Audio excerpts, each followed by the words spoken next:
Hello, everyone. Welcome to Fitchburg State's first Courageous Conversation.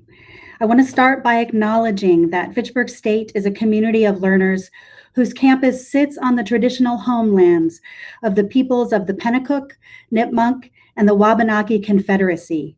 We recognize and respect these peoples as the traditional stewards of the land, and we are grateful to be able to use this land for educational purposes.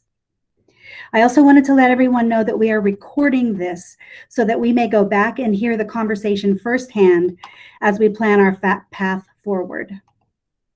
I'm Laura Bayless, the Vice President for Student Affairs, and I co-chair the Fitchburg State Leading for Change team. Leading for Change is our university level committee that deals with equity and diversity and inclusion. The next couple of speakers in this brief introduction co-chair Leading for Change with me, and they are Dr. Alberto Cardea, who's the Provost and Vice President for Academic Affairs, and Jessica Murdoch, who's the Associate Vice President for Human Resources and Payroll Services. As you can see, when you bring all of our lenses to the table, we cover students, employees, the curriculum, and the co-curriculum, and that is by design. Leading for Change and the Center for Diversity and Inclusion have launched the Courageous Conversations series to provide a forum for our community to come together, speak our truths, and take action in community. We plan to carry these courageous conversations forward throughout the academic year. This first set this summer is focused on the theme, All Lives Can't Matter Until Black Lives Matter. And we chose this theme because we have been hearing a lot of, well, all lives matter in response to Black Lives Matter. And that response, all lives matter, entirely misses the point. Black lives have not mattered since the Europeans took this land from the Native Americans back in the 1600s, bringing enslaved people from Africa and the Caribbean with them. And the spring and summer of 2020 has shined a light on the systemic racism on which our country was built. Of course, the murders of folks like George Floyd and Ahmaud Arbery and Breonna Taylor, which are just a few examples in a long line of such killings, are stark examples of that. But even COVID-19 disproportionately affects the Black community in so many ways. Lack of access to healthcare, disproportionately in jobs that are either disappeared or are considered essential, but put employees at risk because they can't be performed at a social distance. Living in places where it's more difficult to socially distance, and the list goes on. Fitchburg State's mission has always been focused on access and student success. Our student population is changing, and higher education and Fitchburg State University must change as well. The time is now for us to define and commit to action steps that address institutional bias and educate our community members to develop knowledge, skills, and abilities to be anti-racist and to exhibit cultural competence and humility. If you saw the video inviting the Fitchburg State community to participate in these courageous conversations, then you know that senior leadership, staff, faculty, and student leaders have all committed to engage in these courageous conversations, listen, and take action. Thank you for being willing to participate in these courageous conversations. I invite your voice this afternoon, both in this conversation here, and also we have posted an anonymous form where anybody may be able to speak their truths. Shane, would you please go ahead and post the link to the anonymous form in the chat? And note that he will post that so it's easy to find periodically throughout our conversation. Also, watch the chat as we're going to be posting resources throughout the discussion that pertain to the topics that come up. Now I'm going to ask Dr. Cardea to share a little bit about the conversations we had with students in February and March and the work that's already in progress.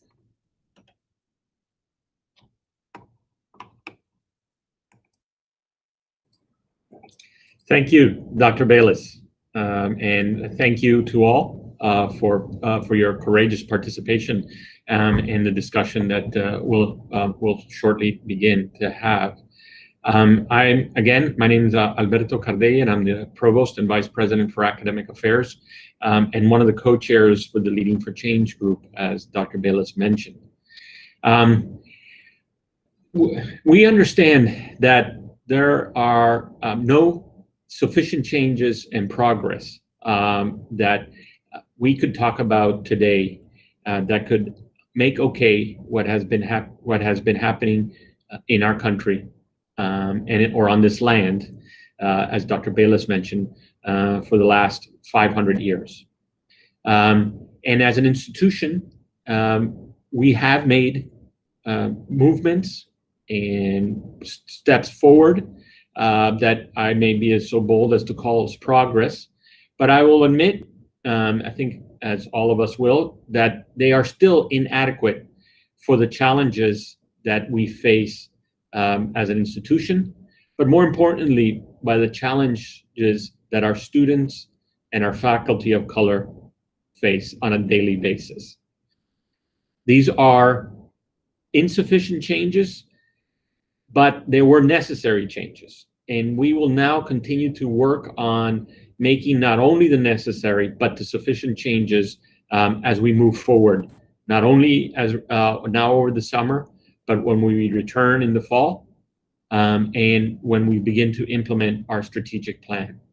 As Dr. Bayless mentioned, we did have discussions with student groups over the spring about their views on how they were feeling on campus with regards to the support and the needs that they were finding.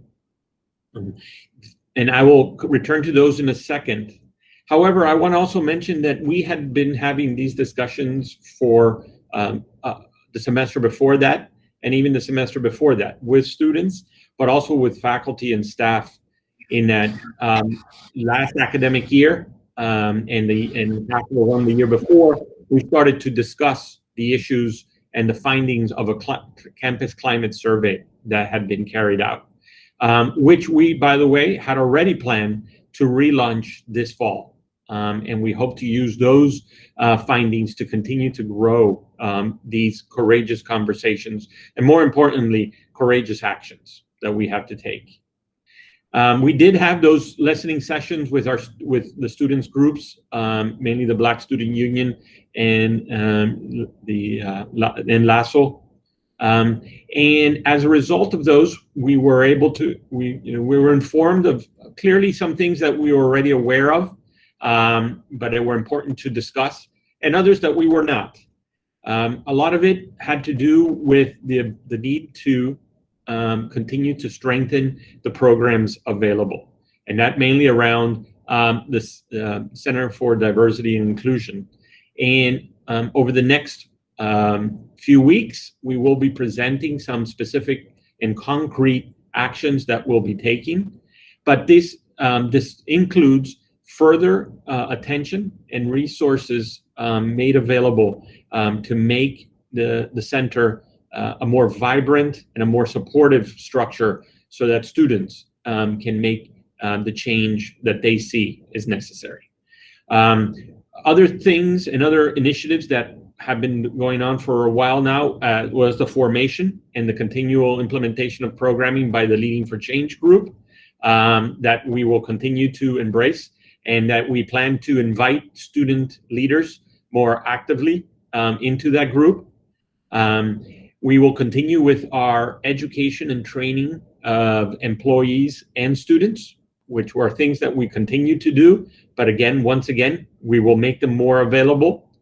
From academic affairs, there will be more specific attention to issues of social justice and academic pathways towards social justice, and other programs for faculty and students that will emerge from within the classrooms, co-curricularly with student affairs, as well as our cooperation with our other divisions, and a program that we are unfortunately necessary, but we are excited about being able to report, is a bias response protocol that is being developed and being made available so that the institution and the different divisions can respond to specific incidences more thoroughly and coherently and clearly more quicker.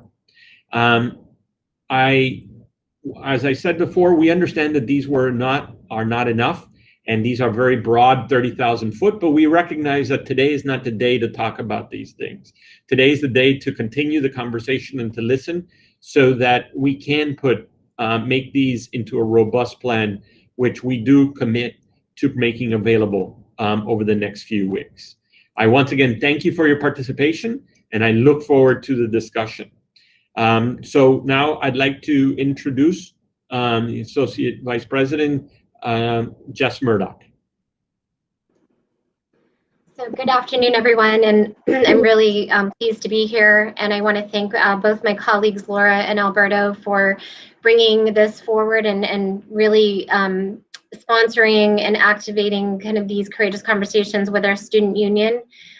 We are going to be taking notes on the themes that arise out of the conversations today. And we are going to use these themes as our next step to talk with employees, which we have scheduled a employee forum on June 25th.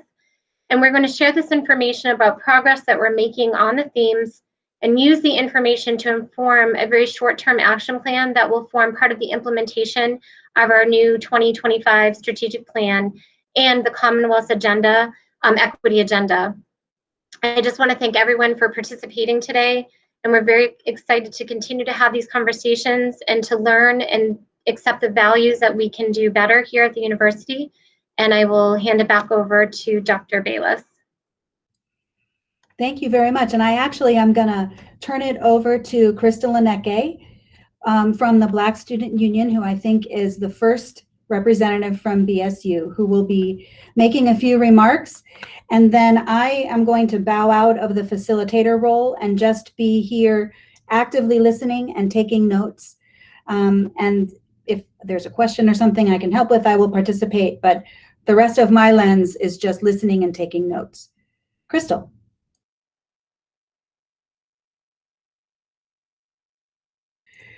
Morgan, who is the president of Black Student Union, is actually going to go first. My apologies. I thought I heard something different yesterday. Thank you. Thank you, Dr. Bayless. Hi, everyone, and good afternoon. I just want to thank everybody for taking the time to be part of this important conversation.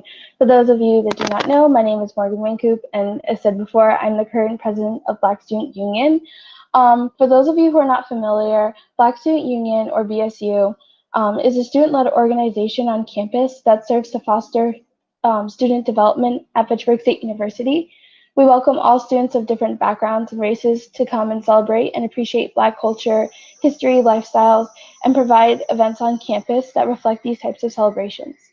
The purpose of BSU is to bring others together to enjoy and celebrate different cultures and histories with enthusiasm, encouragement, and excitement. As an organization, we are proud to be part of this change on campus, and I know that we are part of an important movement. I would like to say that today definitely marks a day where we are coming together and being a lead example of what it means to have this type of conversation. We are setting the tone for what it means to be part of this type of growth and unity. And to my BSU members and Black peers specifically who made it here today, thank you. All of you are brave and show that at times like this, you never give up and you know what to stand for and engage in these types of changes and improvements of our institution and community. You make being here known that now is the time for change. Not only are Black people's experiences, mistreatments, and lives ignored by a flawed society, but the acts themselves became a norm. Today, we can come together and make it known that this is a new day and that a new light shall be shared as we embark on this journey of change and unity, as well as the strength, power, love, and compassion that we have and that we are learning, which is a beautiful thing. And as peers, we need to be there for one another through all the ups and downs. Together, we have the strength to be better versions of ourselves and come together. And again, with a time like this, positivity is something that we are in the need of. So give yourself a moment to relax, take a deep breath, and align yourself with knowing that you have the encouragement and you are encouraged to speak your mind, have your voice heard, share your thoughts and opinions, and know that this is a space that welcomes you. I encourage all of you to participate in any way that you can, and do not be afraid to say what is on your mind and what thoughts, confusion, or any types of uncertainty that you have. Know that this is a space that is meant to bring about a positive change.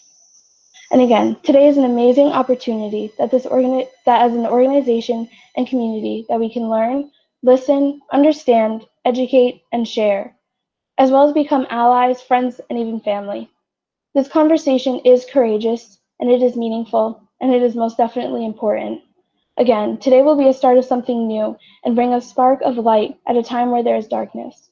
With now being such an overwhelming time with the pandemic, racial injustice, and overall uncertainty, it is amazing and beautiful how we can all come together in an open space. Because only as one we can continue this amazing journey of being a community of those who continue to learn, grow, share, respect, listen, and definitely understand. I really want to put an emphasis on this because as part of a young generation, as we come together, it can bring such an amazing light and confidence. Coming together and building a new sense of community is absolutely essential and is a beautiful thing as we become unique individuals. I would also like to take a moment and share other opportunities that BSU has. We will be having an election prior to the start of the fall semester. So with that, I encourage any members and students that are interested in taking e-board positions to sign up. A link in the sign-up sheet. There will be a link in the chat with the sign-up sheet in the chat section if you're interested, as well as a sign-up if you're interested in being part of BSU. And once again, I want to urge that all are welcome to be part of our organization.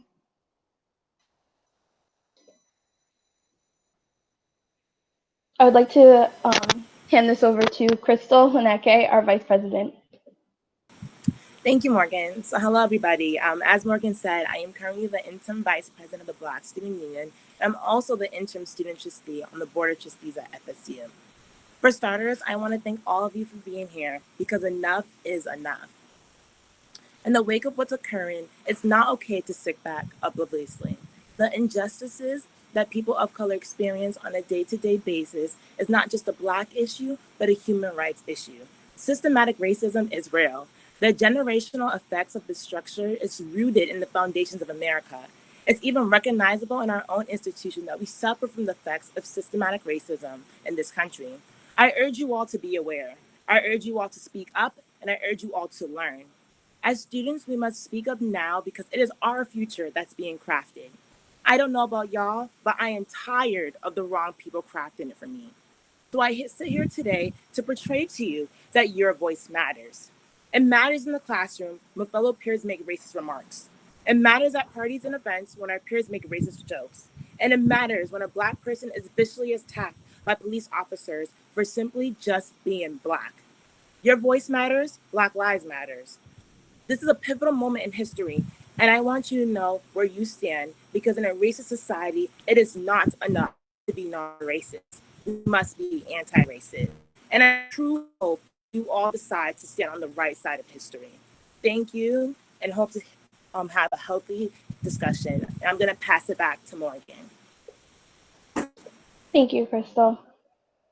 Once again, I want to thank you all for being part of this conversation. And I would now like to introduce to you Carl Bell, who will be the speaker and moderator for this conversation. Mr. Bell serves as the Associate Director of TRIO, Student Support Services at Boston College.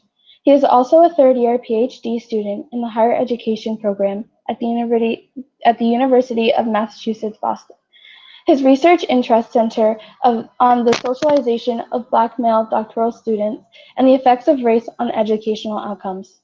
His professional interests include developing partnerships between academic and student affairs and the creation of institutional support systems for low-income and first-generation students. Mr. Bell has had many roles in higher education, including Assistant Director of Student Organizations, Assistant Dean for Student Development, Associate Director and Coordinator of Minority Achievement, and Multicultural Education Director. Without further ado, Carl Bell.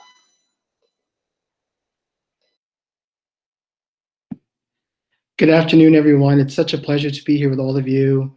I want to first thank the administrators at Fitchburg State University for their leadership of this conversation and for the students for their leadership as well. Before I share my prepared remarks, I want to try and share my screen now so that we can go through some of our norms for the conversation.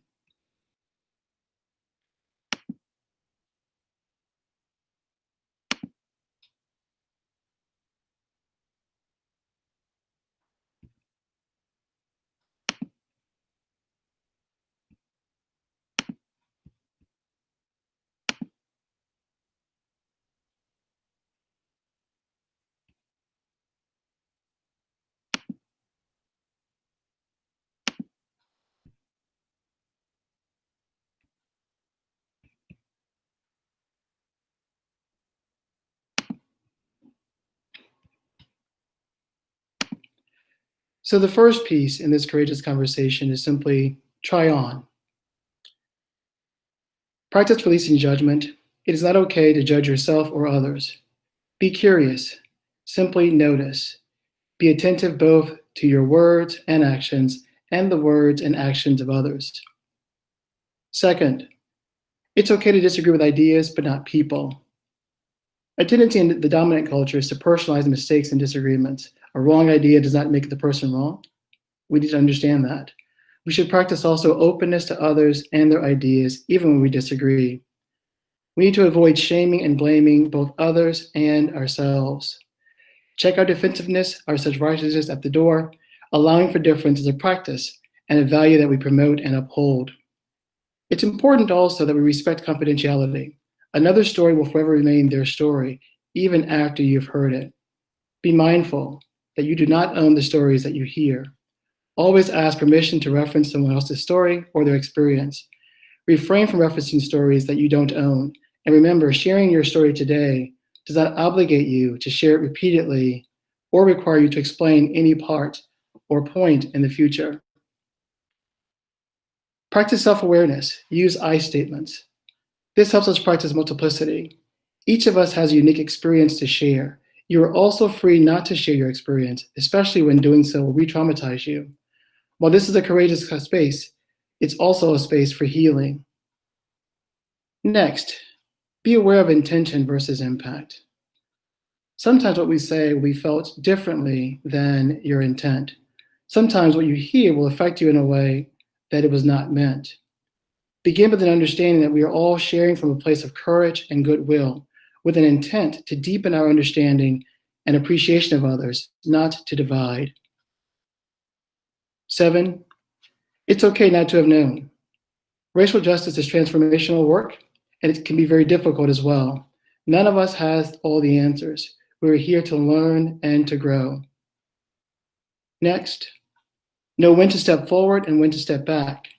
Make space for others to share. This is an opportunity to hear and to learn from multiple perspectives. This will help to assure that all are heard and we are also held in community together.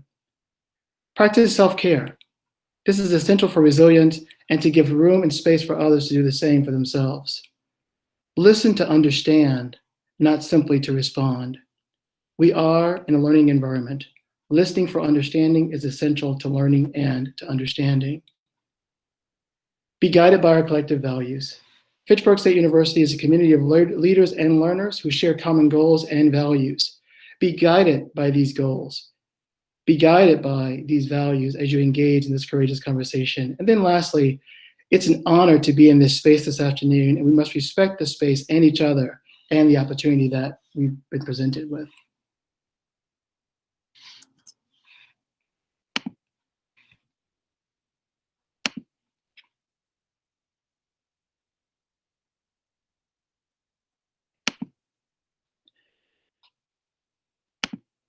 Next, I want to prepare or share my prepared remarks that will begin our conversation this afternoon. Our theme this afternoon forces us to ponder, grapple with, and acknowledge the multiple challenges we face as a nation, a state, and a university community by way of racism, systemic racism, white privilege, and anti-Blackness. The plaintive cry of Black Lives Matter has, for the entire history of this nation, from colonial times to now, been met with a response that clearly articulates that Black lives do not matter. Not today, nor have they ever mattered. And I fear, oftentimes, that they will never, ever matter. This is an outgrowth of the cultural, social, economic, and structural racism that is embedded in and woven into the fabric of this country since the arrival of the first slaves in the 17th century, if not before. Our collective history demands that we acknowledge, no matter how painful, that there was a time in our history when Black lives were not considered to be lives at all. When we accept this reality and place it into context, we then might more readily be open to the possibilities concerning Black lives. History teaches us, some of us, that Blacks were first considered property, stolen from their native land and sold into slavery, the machinery that drove both the colonial and US economies. You'll recall from your US history class that this country, including many of our most prestigious universities and colleges, were figuratively and literally built on the backs of Blacks at a time when the government considered them 3/5 of a person for the purposes of representation and taxation only. No, Black lives didn't matter then. For over 100 years after the 3/5 compromise, Dred Scott sued for his freedom, only to have the highest court in the land, the US Supreme Court, decide that Blacks had no rights, that whites were required to respect. Shortly after that,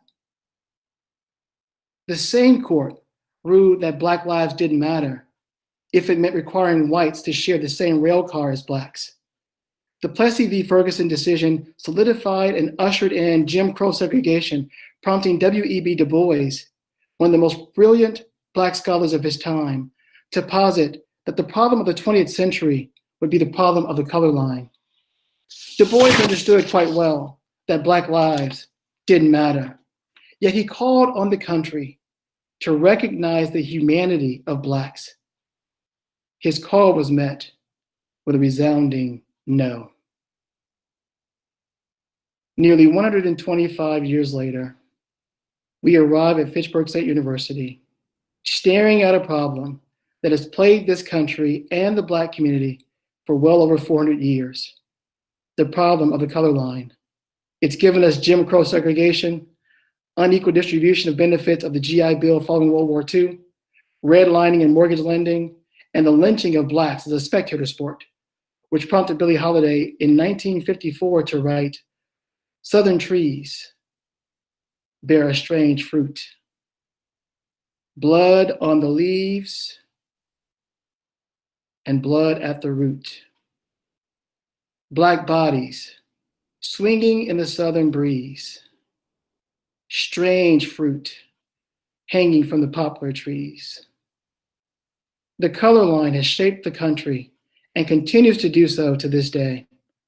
The color line has limited educational opportunities and created a Grand Canyon-like gap in wealth inequality. The median wealth of whites is nearly $250,000, and the median wealth of Blacks hovers around zero. Zero. The color line has imprisoned Black males at a rate of 34% and enabled the state-sanctioned killing, murder of Trayvon Martin, Mike Brown, Tamir Rice, Eric Garner, Sandra Bland, Philando Castile, Ahmaud Arbery, Breonna Taylor, George Floyd, Rayshard Brooks, and the list goes on and on and on. The color line has brought an all-time high in unemployment and a disparate impact of COVID-19 for Black communities, coupled with racist acts against Asian Americans and racist terminology to the lips of the 45th president of these, our United States of America. The country is burning, Fitchburg. Racism persists, and COVID-19 cases are again on the rise. Black lives have never mattered, and all lives can't matter until Black lives matter. Fitchburg State is poised and ready and has already proclaimed that because at Fitchburg, Black lives do in fact matter, all lives can matter. Administrators and staff have taken demonstrable steps to make it clear that Black lives matter And now I invite you, students, staff, administrators, to join their effort and to dedicate your time, your talent, to making it clear to any and all, to absolutely everyone at the Fitchburg State University community, that Black Lives Matter. They do today, and they always will. The question I have is simply this: what role will you play in moving Fitchburg State University forward? What commitment are you ready to make today? What commitment are you willing to share with us right now that says that you too believe that Black Lives Matter, and as a result, all lives can now matter at Fitchburg State? This is our opening question. I look forward to the dialogue. I thank all the administrators on the call for your commitment. I thank all of you on the call for your commitment to this conversation. I look forward to it.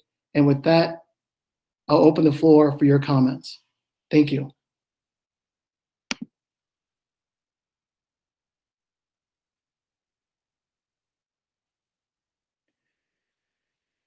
We have a comment that says, change must come from within. I couldn't agree more. There is work that we all must do to address our own anti-Blackness, to address our own hatred, self and that toward others. We must do that work. We must educate ourselves. We must push Fitchburg to change its curriculum so that others can be educated as well, so we can continue to do this work. So please, if you want to share via the chat or using your microphone for all of us to hear, let us know what commitments you're ready to make today, or to share those stories that have made it difficult for you to commit, perhaps difficult for you to believe that Black Lives Matter at Fitchburg, in the state, in our country.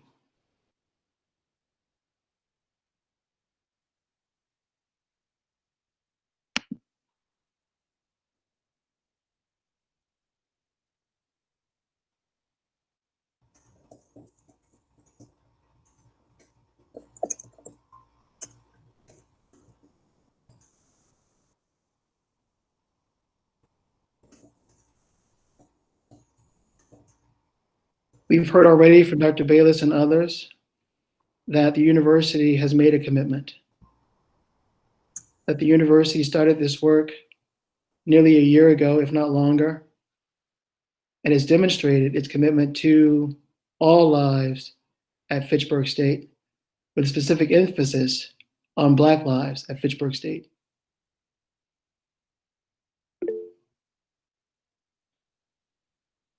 Students, what are your thoughts about that commitment? Are you ready to partner with the university to see their vision for the university move forward?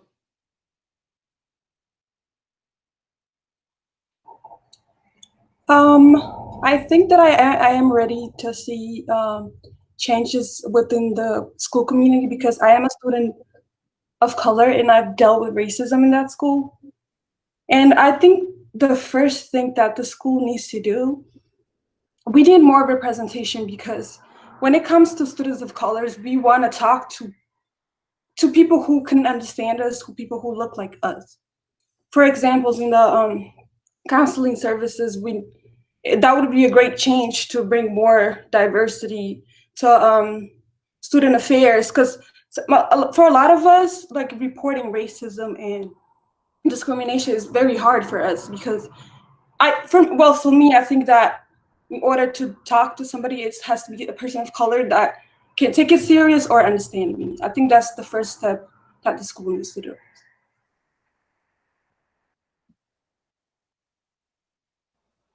I definitely agree. I think more counselors, especially more POC counselors, would be amazing because it's really hard as a student who struggles with anxiety. It's really hard to only be able to see a counselor once every 2 weeks.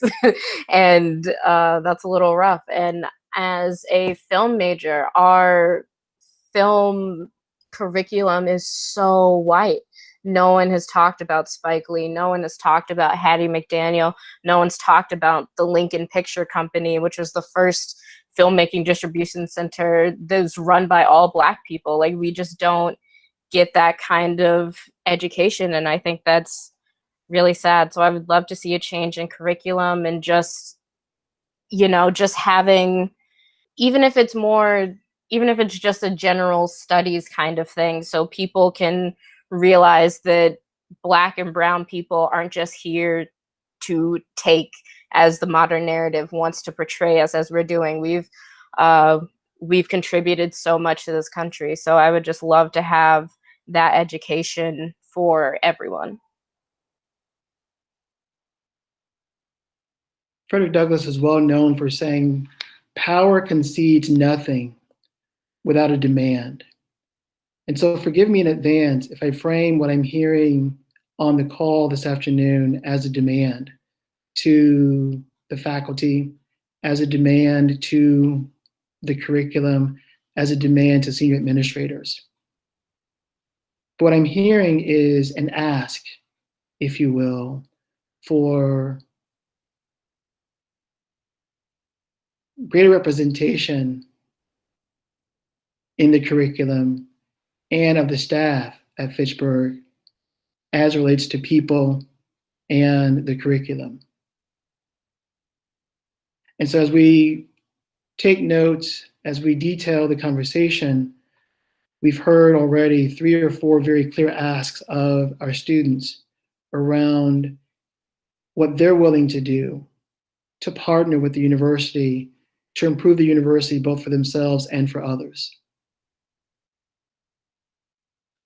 I'm making this up, so forgive me, but I think I heard a student say, I'm willing to serve on a search committee for counselors of color who could then come to our university and serve as a resource for our students who are concerned about bearing their souls, if you will, to someone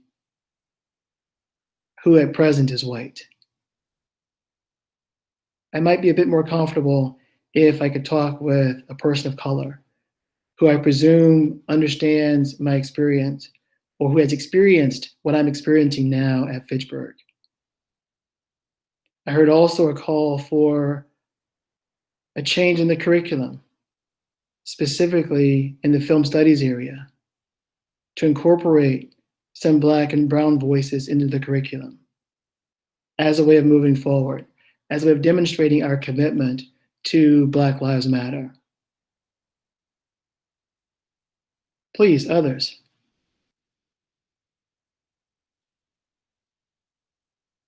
I also heard reference to racist incidents at Fitchburg. And at the risk of re-traumatizing those of you on the call that have had this experience, I want to share my experience. As was mentioned, I work at Boston College, and a few years ago, I lived not too far from the university community. In fact, about 2 streets over from my office. As you can see from the call, I'm clearly an African-American male, and I had to visit my office late in the evening. I threw on a hooded sweatshirt, took a jog over to my office 2 blocks away, I kid you not. And on the way back, it wasn't a university officer, but a Newton police officer stopped me and asked me why I was in that neighborhood and what I was doing. And did not believe that I was visiting my office at Boston College and then returning home. I would call that a bias incident. And so that causes me to reflect on the fact that no matter how much education you have, no matter how important of a title you might have as well, nothing releases you from the stain of Blackness or the challenges of anti-Blackness all around. I'm a card-carrying master's degree holder working on a PhD, yet still stopped by the cops because I was out of place. I didn't belong. So I imagine there may have been an occasion or two where students at Fitchburg, like my students here, got on a bus nearby the university, headed to the university, and was asked by the bus driver, "Are you a student here? Do you attend Boston College? Show me your ID. Prove to me that you have a right to be on this bus right now, because you look as though you don't belong." This is the experience of Black lives, not only at Boston College, not only at Fitchburg. I would imagine in the Midwest where I'm from, it happens to this day as it happened to me 30 years ago as an undergraduate. How do we create at Fitchburg a community where these kinds of things are absolutely not allowed? So we've heard some recommendations. Are there other recommendations before we move to other questions? Hi. Hi. Oh, Dimitri, you can go first. Thank you, Crystal. I would say a very important thing for faculty or just allies in general to Black Lives Matter is to understand. Can everyone hear me clearly? I just want to. Okay. I think understanding is a very big factor. I think that a lot of people, when they see a Black student, they think they're fine. You know, they think that because they have friends, because they're in classes, they're fair. But I think what's important for you to understand is that we are facing a lot of disadvantages and a lot of bias. I am a senior, a senior in professional communication. And over my years, I have witnessed so much bias towards other students. And when you're, especially in America, you know when there's bias to other people solely because of your skin. And, you know, you walk around on campus and you see people look away or walk away or not want to talk to you or not want to put 100% of the energy that they would if you were white. And that's where it gets very scary to interact with members of faculty members, because we see a bias and that we see that there are some that will put 100% energy into students because they can relate, they see themselves. When you're a Black student, you don't have that level, you don't have that faculty that you can really like relate to, understand with, you know? And personally, I think that I want to word this in a good way. If you are white, you will never relate to my difficulty, but you can understand. And I think what I would just like is that when you see someone, a person of color, try your best to give as much attention and energy as you can. Because the reality is that, and I hope you can even pay attention in your classes, we are probably just one or two an entire class. We don't even have that many like allies or, peers or classmates that we can look upon. It's just one or two of us, you know, and we have a lot more expectations because of how important education is to us. So I can go into a whole story about that, but to just wrap things up, I would just want to say, please try to understand and put as much energy as you possibly can. Don't aim to relate, just aim to understand. Thank you. Thank you for sharing.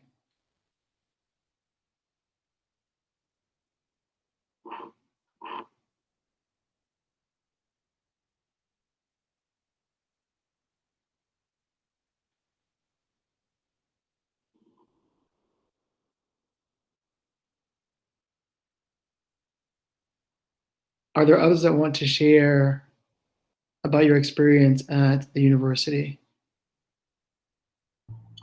Yes, I would like to talk about my experience fall of 2019. I dealt with racism for the entire semester, and I've reported it like 5 times, and I just didn't understand why it took them like for the 5th time for them to actually like do something about it.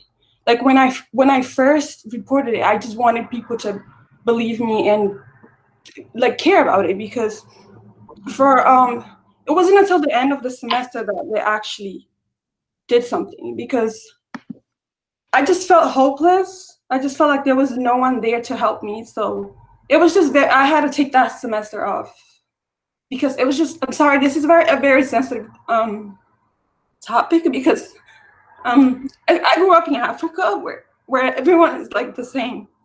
No one is like race isn't something that we look at like that. It wasn't until I moved to America that it was really bad on me, because I grew up with everyone that looks exactly like me. And I might walk in the store and people think that I'm stealing. People think that I'm angry whenever I speak my mind because I'm a Black woman. And at school, they don't think I'm smart enough to pass that exam, even when I do pass that exam with a good grade. And then dealing with that, the whole racism at Fitchburg State, it was best for me to take the semester off, because I ended up in the mental hospital. I'm just being open and talking about my experience because it's what happened. It's the truth.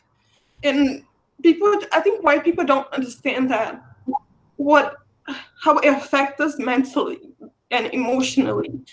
I just want the school to do better, because I don't want other students to be going through the same thing as I did. It's not a good feeling. I'm sorry for all the tears, but it's what I experienced. I have learned through my education and experience that I never ever have to cry for my humanity. I never have to apologize for being who I am. Your story is a courageous story. Your story is necessary and needed. Fitchburg State has heard your story,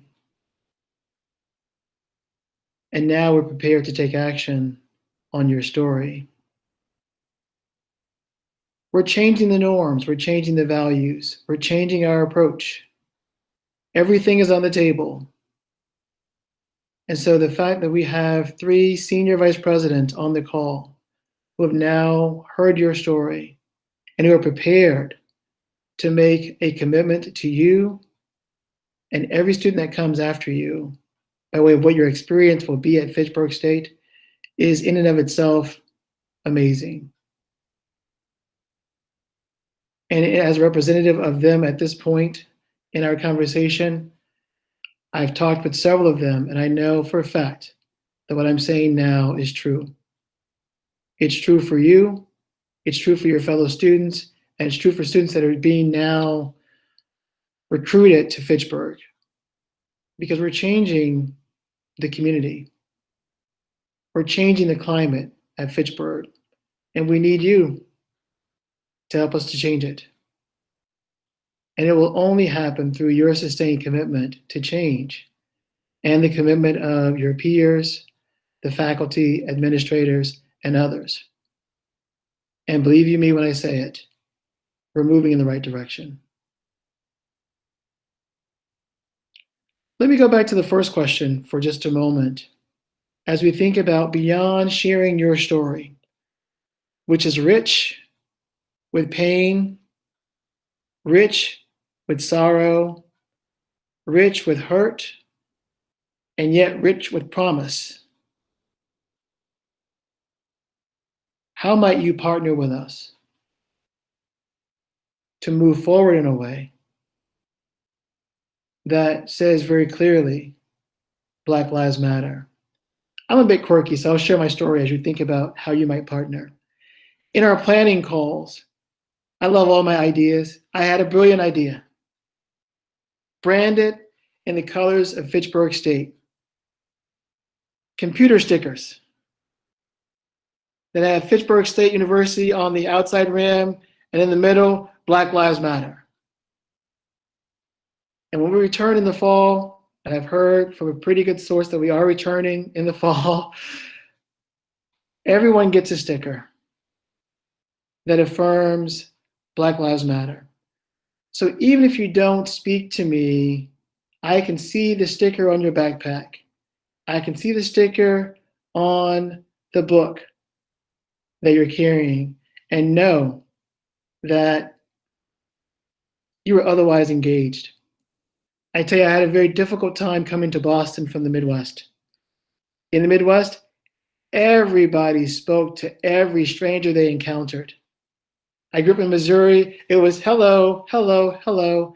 And I encountered here in Boston this very strange feeling of saying hello to people who didn't respond. Their faces didn't change. And I spoke to a friend about it who shared, they probably thought you were weird. No one speaks here. It's the Boston way. And so there is this adjustment and commitment that I had to make. And I said, well, that's the way it used to be.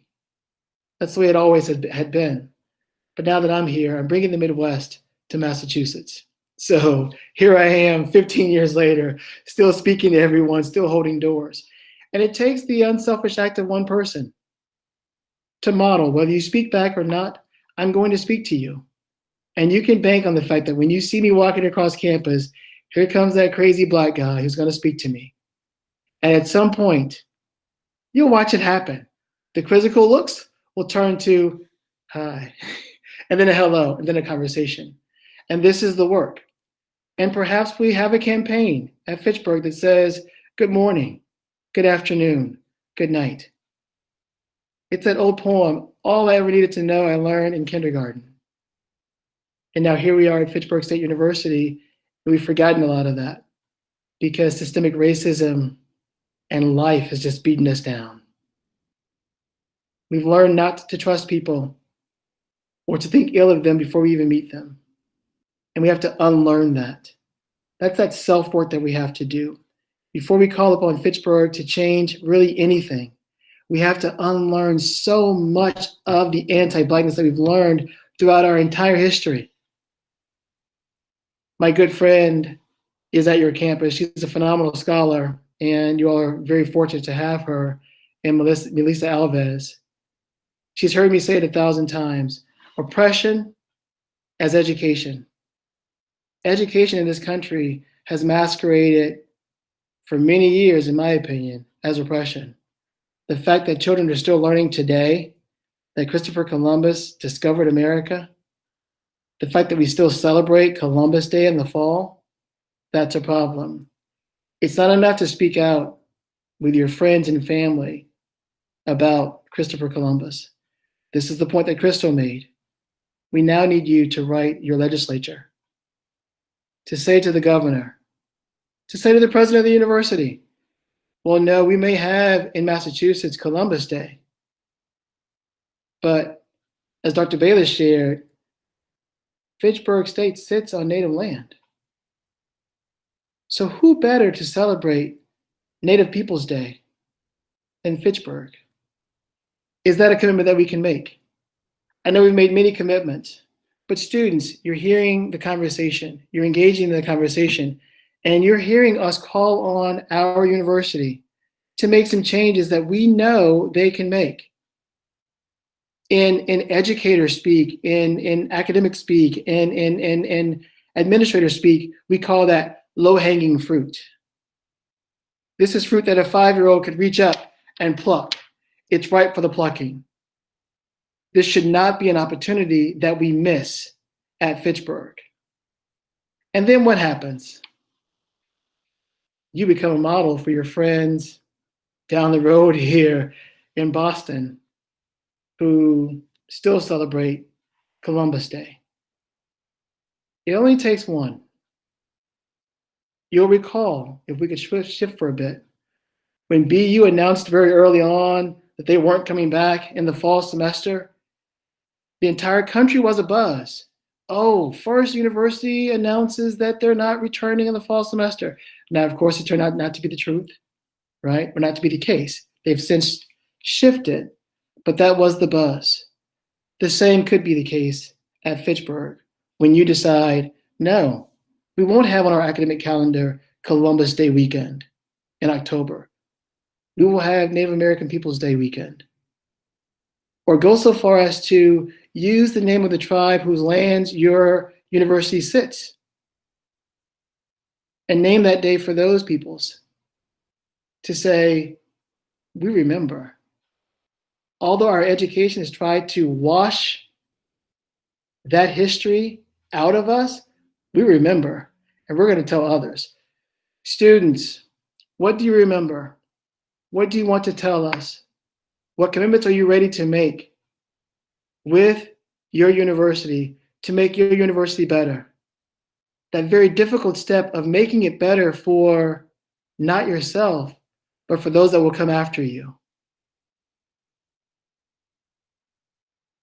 No ideas off the table. We've heard some phenomenal ideas. Let's hear some more.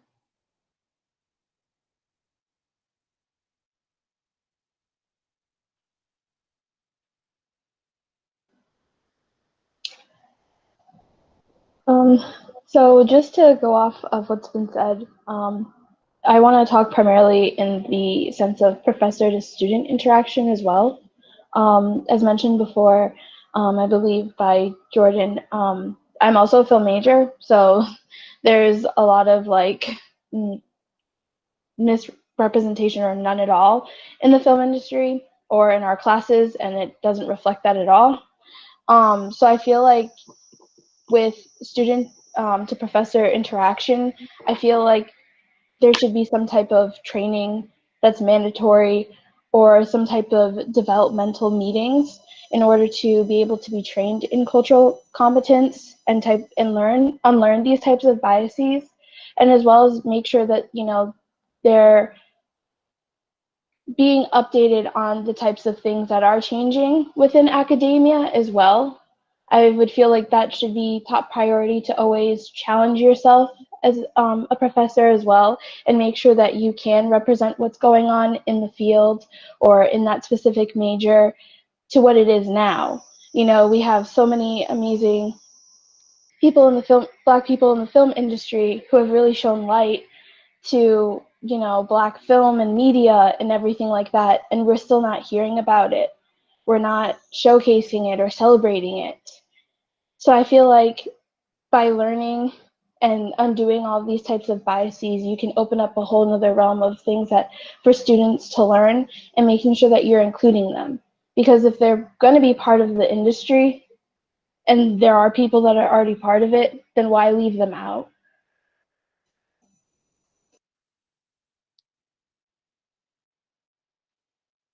I want to push back gently here, just gently. Paulo Freire talks about this concept of banking education, where professors are presumed to have all the knowledge, and they simply pour all that knowledge into their piggy banks, which are the hearts and minds of students. And then at the day of the exam, call on those customers to report out what they've done with that knowledge. I want to invite you to flip your curriculum on its head and to bring in those voices yourselves that you know, but your faculty may not know. If you haven't read it on the call, check out, when you get a chance, the book called The Stolen Legacy. My favorite part of that book speaks to the Eye of Heru. The Eye of Heru. If you look it up, this is a symbol that you see every day, and you have no idea that it's the Eye of Heru. But it is. It's part of the Stolen Legacy. So as one who is knowledgeable about the film industry, as you should be as a major. It is your responsibility, even yes, as a student, to partner with your faculty, to educate your classmates about the beauty that is film, about the beauty that is art. During Black History Month, have Black History Month trivia in the Student Center every day at lunchtime as a way of educating the university community about the richness of the Black diaspora. Others, please share.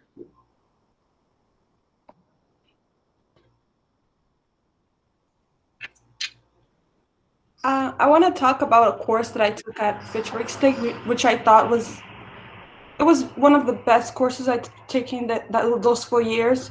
Excellent. It was a civil rights movement class, and I honestly learned so much history, so much of my history that I never knew before. And I think we need more classes like that with Professor Baker. She was such an amazing professor, and that class I felt good learning. I didn't know about that class before, and I went online and I saw civil rights movement. And I was automatically interested in that class, and it was one of the best courses that I've taken at Fitchburg State. And I'm a biology major, and I think that we need more courses that's going to teach us our history. Thank you for sharing that. How do we find ways in the curriculum that affirm the experiences of Black students, of brown students, of Native students? Because when these students take these classes, they have that testimony, they have that story. They talk about the most empowering experience they had in a classroom and will never ever forget it for years to come. We want all of our students to have that experience. Let's create more of those opportunities. Let's ask our students, what might it be like to take an entire year of courses on the civil rights movement? How might they experience history committed and dedicated to people of color? How can we reimagine the curriculum in a way that allows us to bring in other voices through literature, history, film, art, you name it? Thank you so much for sharing that.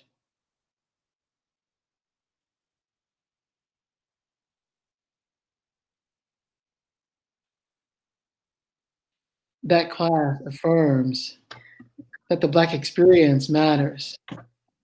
And not only the Black experience in the civil rights movement, but there are other voices, the voices of women, the voices of white women, the voices of white men in the civil rights movement coming together, singing that old Negro spiritual, we shall overcome.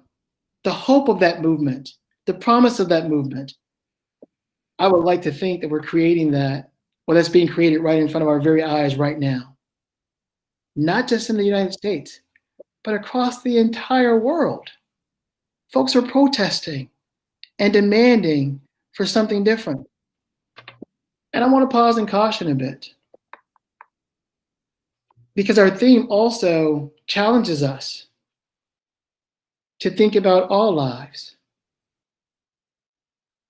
What do we say, Fitchburg State, to those who say, well, all lives matter, all lives should matter? Not just Black lives. How do we affirm the humanity of all lives at Fitchburg State? How do we respond to those who assert, well, wait a minute, this country is stripping me of my history, stripping me of my culture, tearing down statues, renaming army bases, taking away privileges that have belonged to NASCAR fans for decades. Do those lives matter? I would say absolutely yes. And it's only through courageous conversation that we can come together and talk about how those lives must coexist. How, when we demonstrate that they can coexist at Fitchburg State, we can do and become a model for our friends at the other place down the road, Framingham C. Right? We can model for them what they should be doing. Not that we do what we do to be a model, but I've mentioned this several times only because I know what's happening here at BC. And we aren't having this conversation. Think about it. It's summertime. It's summertime. And our community has come together to have this courageous conversation in the summertime. It's 90 degrees outside. We could be at a beach right now. But we are here having this conversation. Over 50 folks from our community committed to this conversation to bring voices together. That should tell us something about our community, about the commitment that this community has. But now I'm also reminded, right, that perhaps Du Bois thought, hey, I'm going to put out there that the color line is the problem that we have to face. He had no way of knowing that over 120 years later, we'd still be facing it. So yes, there is this movement in this moment. But how do we take this movement in this moment and sustain it? I know that the university is undergoing a strat planning process. How do we make certain that elements of this conversation show up in the strat plan? How do we make certain that student voices show up in the strat plan? Students, who are your allies? Who are your conversation partners at Fitchburg State? Who can you talk to? That's a real question, by the way. I'm asking you to make everyone on the call very uncomfortable by naming names. Because administrators need to know who you seek out. They need to know. We call that at BC and in the academy, in my case especially, the black tax.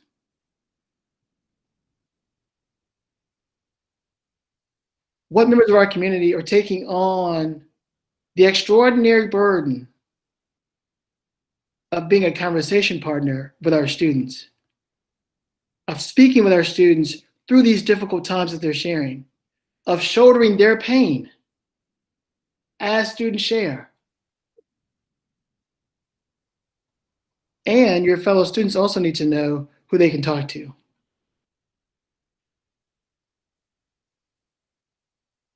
So if you don't want to call their names out, just put them in the chat and I'll call their names out.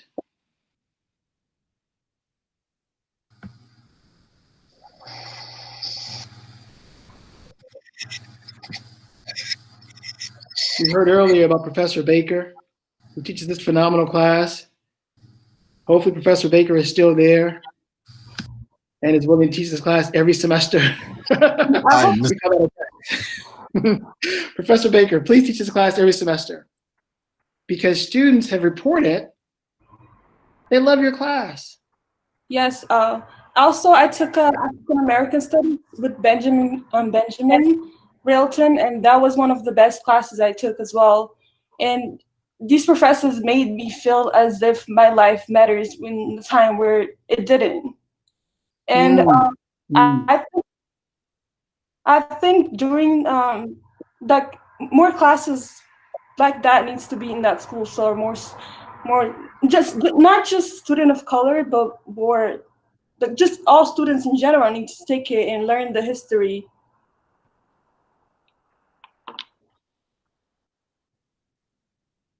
How do we move forward in a way that says we're going to make some cultural component of history required for all of our students? There was a call earlier to make certain that all faculty receive some form of cultural training to remain current in the classroom. Is there a similar requirement, perhaps through orientation for new students? Are new students required to have an hour of instruction around diversity, around the values of Fitchburg State? Here are the values that we uphold. And as an incoming student, you need to know today, this summer, before you start in August, September, before you start classes here, these are our values. And everything here points back to these values. That would set a tone for the community. And then I can't go without saying my experience both at UMass Boston and Boston College this semester, this summer, the spring, has been a big concern around COVID-19. COVID-19 has changed the way that we do higher education, and rightfully so. My question for the community, though, is how has anti-Blackness changed the way we approach our work? Is this moment of taking down statues, banning flags, the height of anti-Blackness, an opportunity for us to change in ways we never imagined? COVID-19 has. Both UMass Boston and Boston College have invested a lot of money to change the classrooms, to update, I suppose, make it possible for faculty to videotape themselves live and make the technology available to students after class.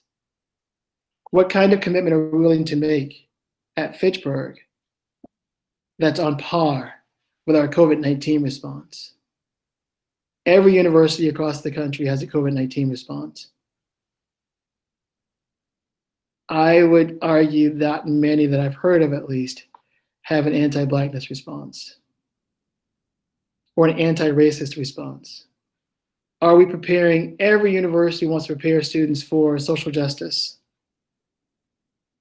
Are we preparing students, given the shift, to be anti-racist? Well, I'm not racist. Well, we all are. Especially when we do nothing. It's in our DNA. It's a part of us. And for Black folks, it's in our DNA. You add to that COVID-19, and then you have death disproportionately. The old adage is, America catches a cold, and Black folks get the flu, and then die.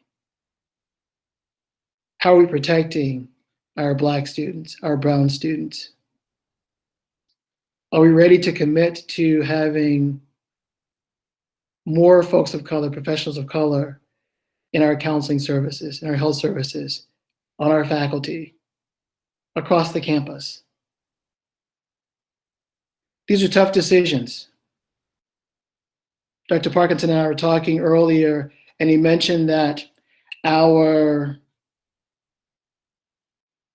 for lack of a better term, diversity office is a 10-month contract. That's not the name of the office, but I think you all understand what I'm talking about.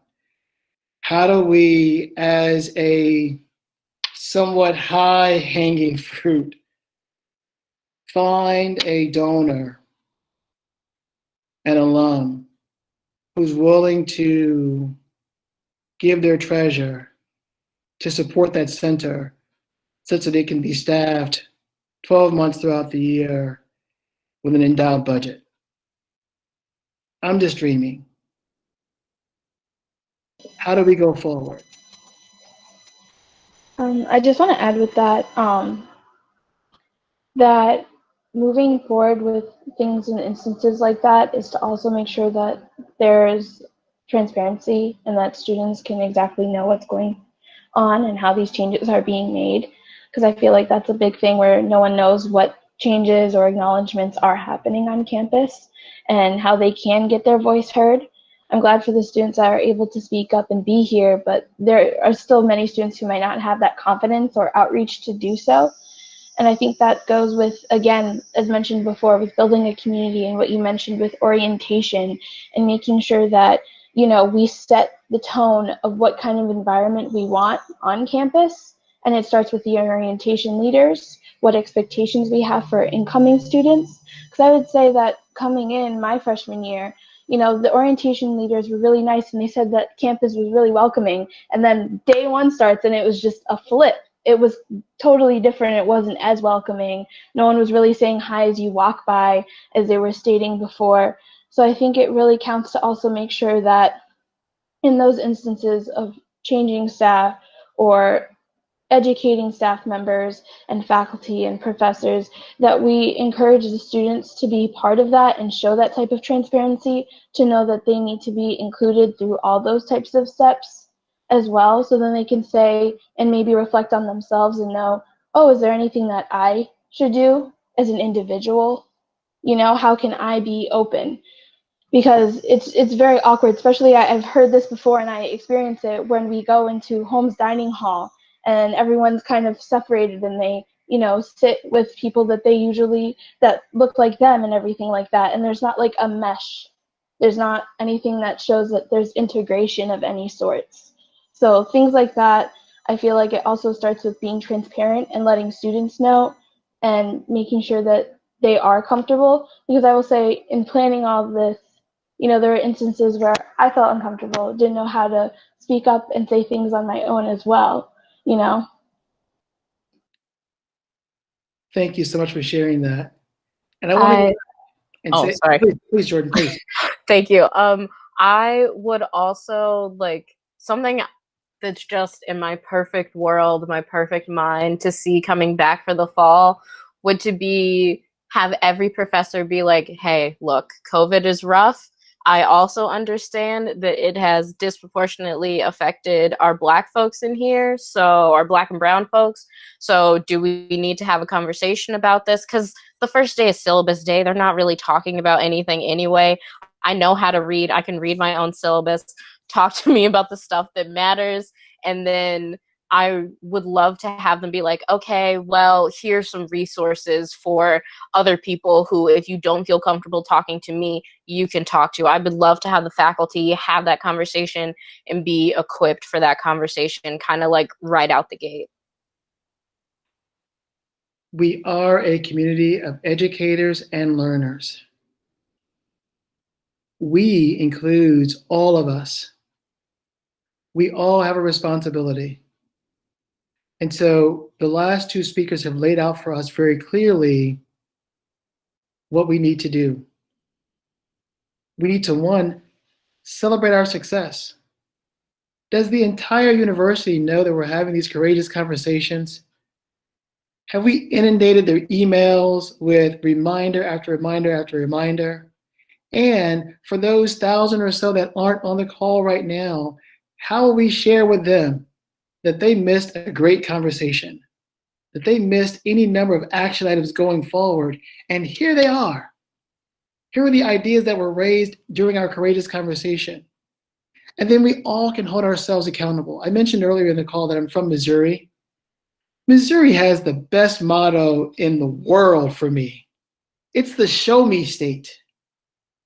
It's the show me state. And Melissa reminds me that action speaks louder than words. It's not enough for us to have these courageous conversations if we can't then next act. And I can't wait for the fall semester to come so I can say, Melissa, what y'all doing up there? Just because I'm invested and I want to be invited back at some point just to see, to Morgan's point, how do we celebrate our success? Not in a braggart way, but in a way that says, this is what we're doing. These are the steps that we're making. And we're acknowledging the fact that, yes, as Jordan said, COVID is real. And just like some would ignore the science related to COVID-19, there are many, many, many, many, many, many more who would ignore the science of anti-Blackness. Fitchburg is saying, no more will we allow our students, our staff, our administrators to bury their heads in the sand and not acknowledge that our students and students across Massachusetts, across the country, are struggling with racism, are struggling with white supremacy, are struggling with white privilege. And how naive of us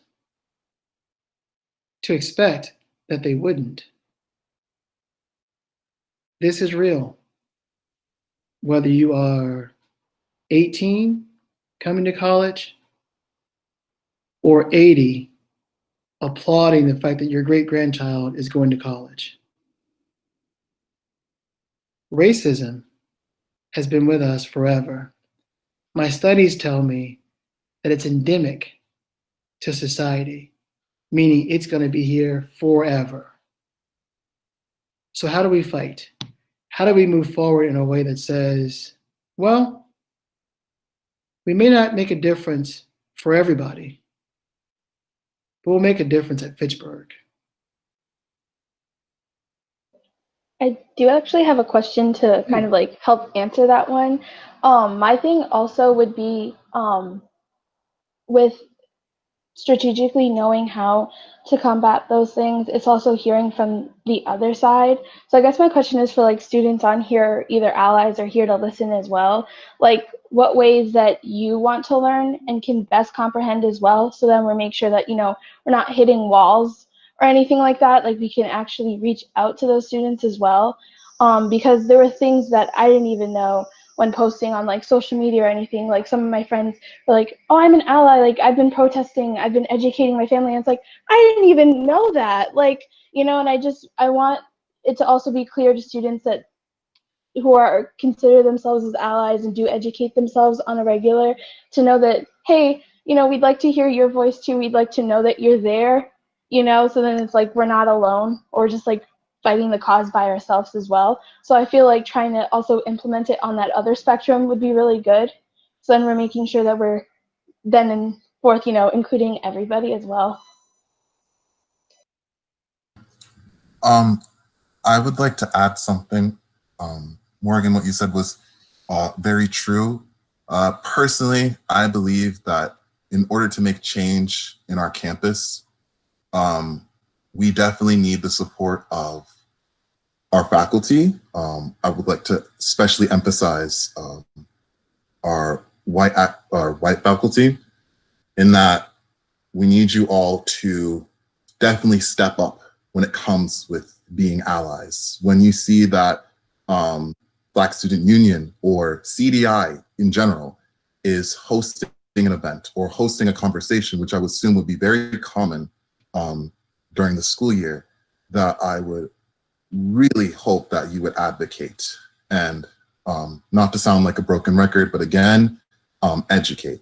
And when it comes with students, because students is also a big part of how we're going to make change, it's important that, like, I like to say, like, stuff it down their throats.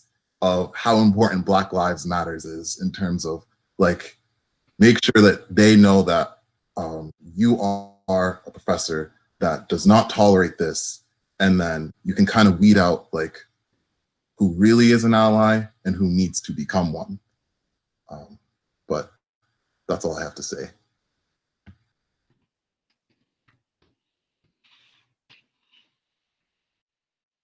I added this in the chat, and so I would encourage all of you to please, please, please check the chat. There's lots of good conversation there. And the point I added was simply invite faculty over and over and over and over again to be a part of the conversation. Target, if you will, those faculty that you know would be supportive, and encourage them to encourage other faculty to be supportive.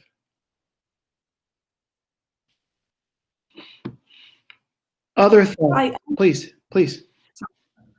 I also remember we had a conversation about white privilege with the school, and that was one of my favorite events that I went through, because I learned so much. And I think we need to have more of that on racism, because I feel like some people might lack the information, and educating somebody else can make a big change.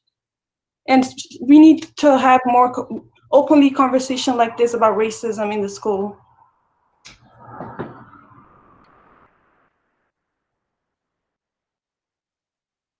As was mentioned earlier, this is not the first time we've had this conversation, but it is a new beginning, and this conversation will continue, right? And so as we mentioned earlier in the call, this is the first, starting with students, courageous conversation of several already planned. And so this is an opportunity for us to say, wow, we started this work, but not just now in June, but in July, in August, September, even for those of you who are rising seniors, after you graduate, join the Alumni Association and keep this conversation going, because your voice can only be heard where it can be heard. If you are in the confines of your home, yelling with your parents about things happening at Fitchburg State, we can't hear you. We need your voices on campus. We need you to email us. We need you to send us references of books to read. We need you to start book clubs. We need you to refer your friends, classmates, to other faculty, to the courses that were mentioned on the call. This cannot go forward without student support. Nothing ever does.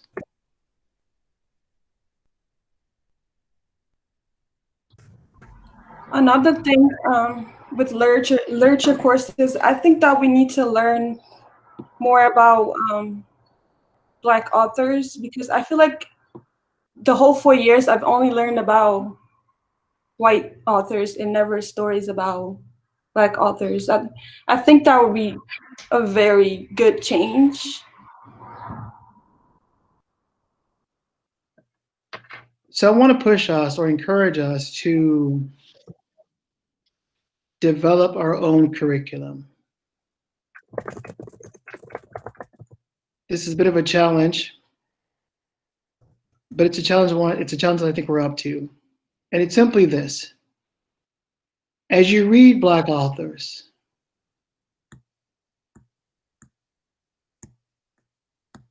share your reading with your friends.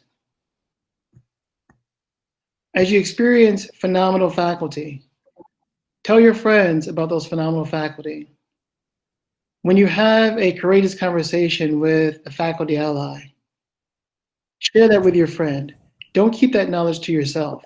As I mentioned earlier and several times, we are a community of leaders and learners and educators. So our education isn't only up to the provost and the faculty.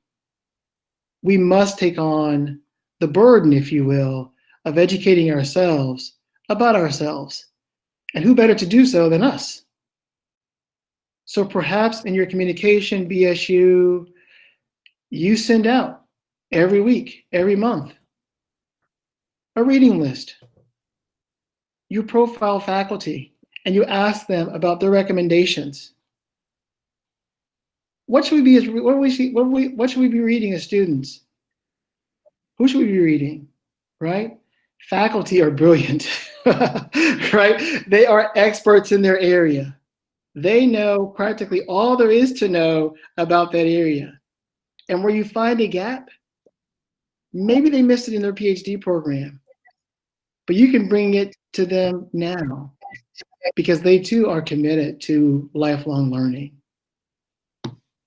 We have another 30 seconds or so for a closing comment or two from our students, and then we'll shift back to, I think, Morgan, who will close us out.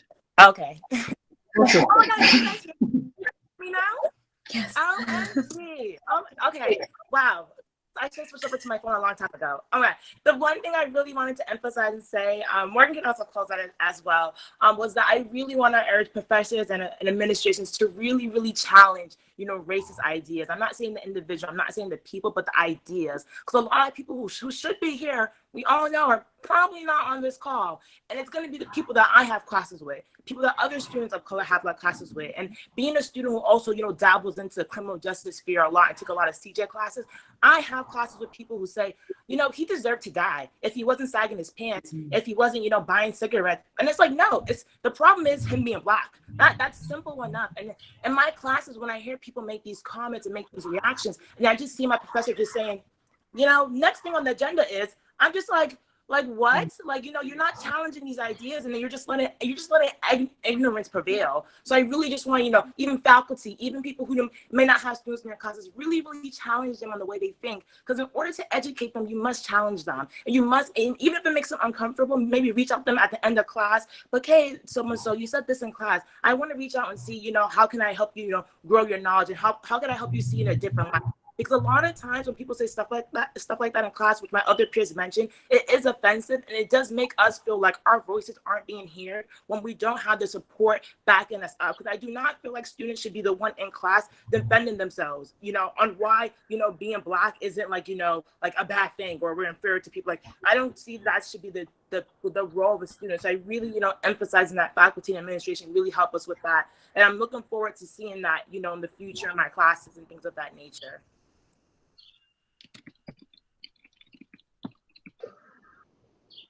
I have one last thing to say. There's so many different movies and documentaries on Black oppression and racism. And I don't know if you guys know this, it's just a suggestion, but Netflix has this Black Lives Matter. It's a collection of everything that you can use to educate yourself. And I think that that's really good.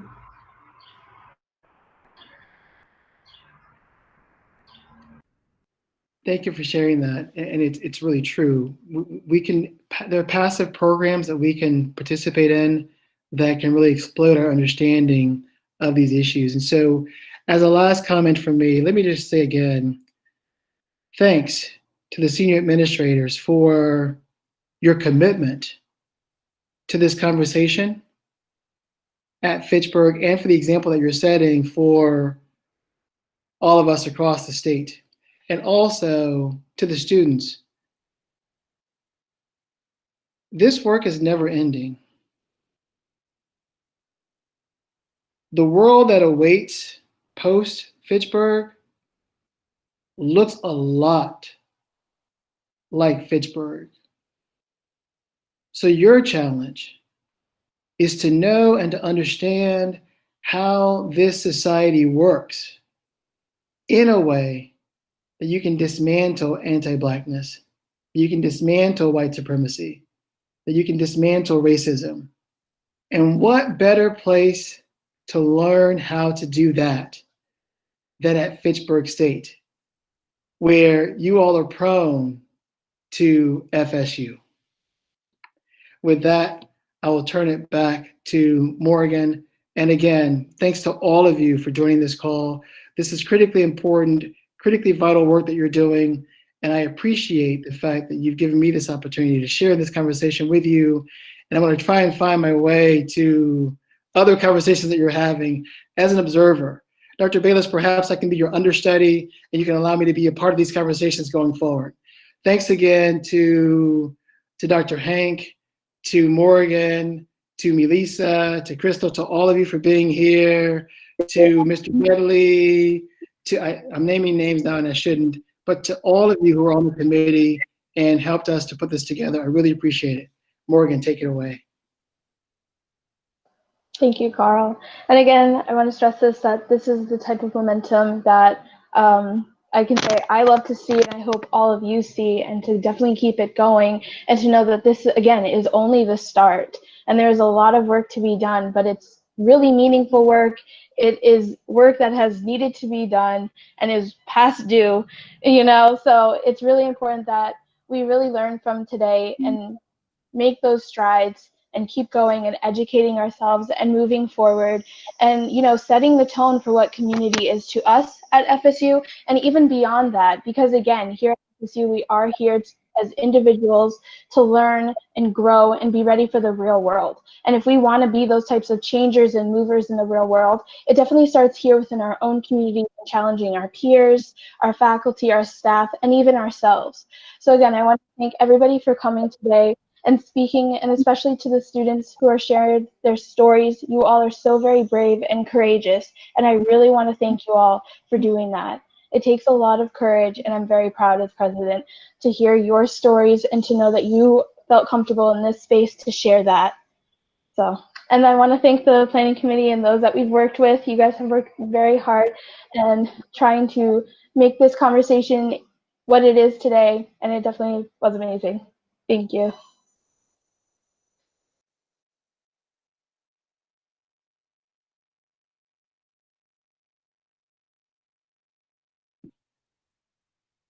We don't want to go. We don't want to leave. We want to stay. Thank you all so very much. Thank you.